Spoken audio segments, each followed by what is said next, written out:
现在这个伟大的表演就要开始了。我是个小女孩，阵阵送幸福，踏踏散步在稠密的木屋。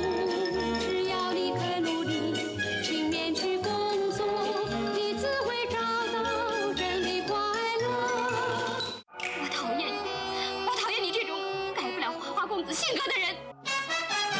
我讨厌你，讨厌你。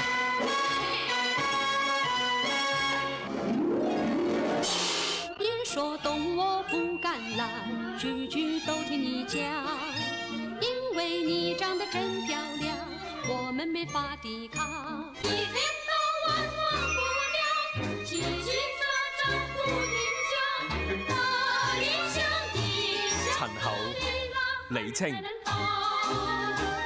花月良宵，星期四晚天影經典頻道。